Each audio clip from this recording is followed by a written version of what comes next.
Hello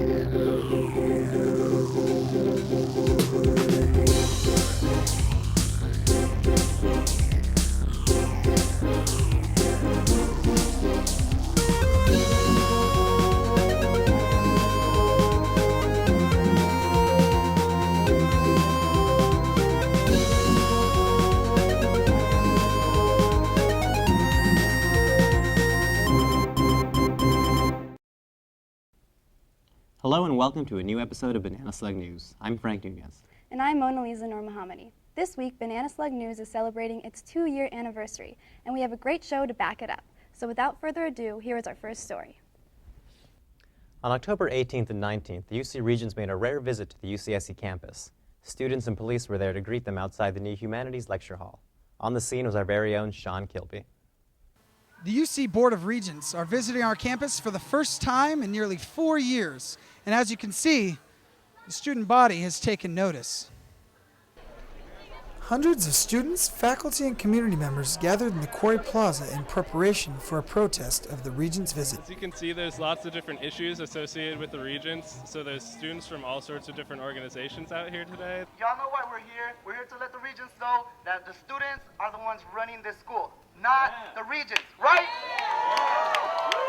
I just want you guys to know that we're just going to be emceeing this event and facilitating the student speak out, and this is about you.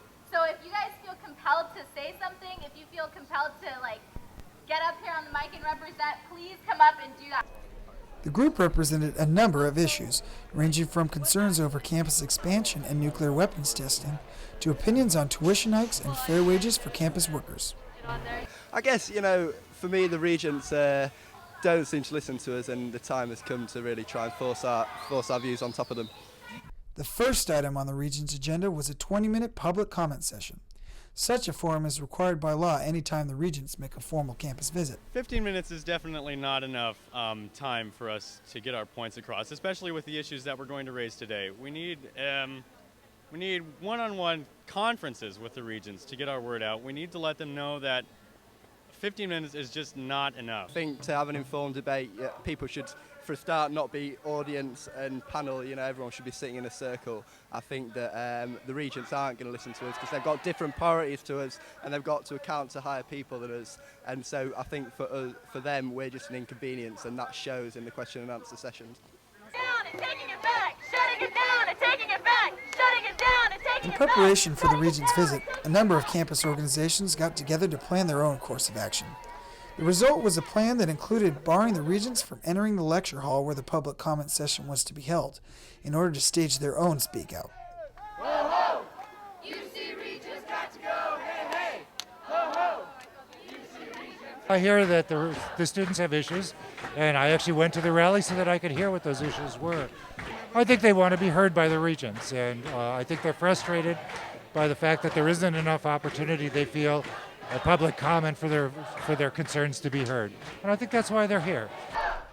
The Chancellor's presence at the rally was met with optimism, seen by most as a sign of good faith. Nonetheless, student frustration persisted over the nature of the forum that was to come. The protesters' plan to bar the Regents from the lecture hall was quickly circumvented when police managed to shuffle the Regents in through a back door. The public comment session began with few in attendance. In fact, no students other than the 2 scheduled to speak before the Regents and the handful of journalists present to cover the event were actually able to get inside the building to fill the many empty seats. Each scheduled speaker was given 90 seconds to voice their individual concerns to the Regents in attendance. The most represented concern was in regards to campus expansion, as many voiced their opinions on the effects on the environment and city resources.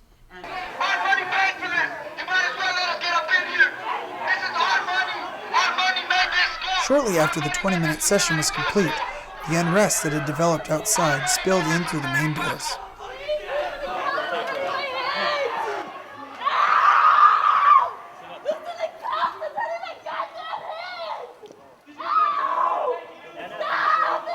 Two students and 1 alumnus were arrested, 2 of which were charged with misdemeanors and 1 of which received no less than 2 felony charges.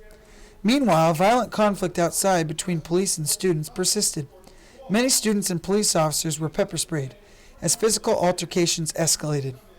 Once this subsided, the students proceeded to take a different approach, blocking all of the exits for nearly 3 hours, essentially barring the regents from the rest of the day's activities. With a lot of protesters shouting, and it was certainly not it was a little jarring, and then through the course of the meeting, a couple protesters were brought through the room for some reason, and that was a little jarring as well. I'd love to have a chance to hear a little bit more about what the conflicts and controversies are really all about. I believe strongly that students have a right to demonstrate and to express their opinion, and that we need to hear what they're saying.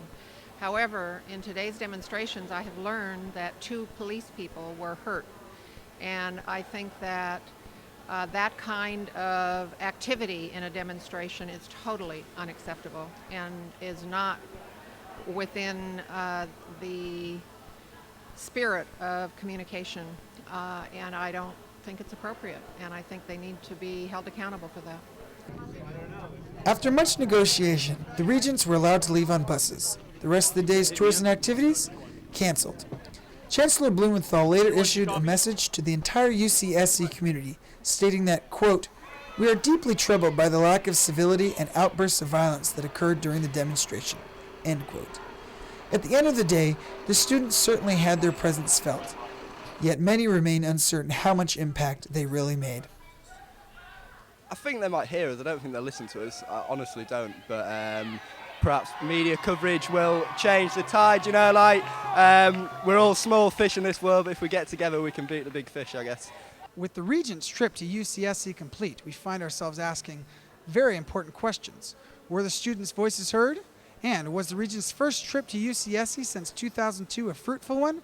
Or will students and community members continue to feel silenced? This is Sean Kilby with Banana Slug News.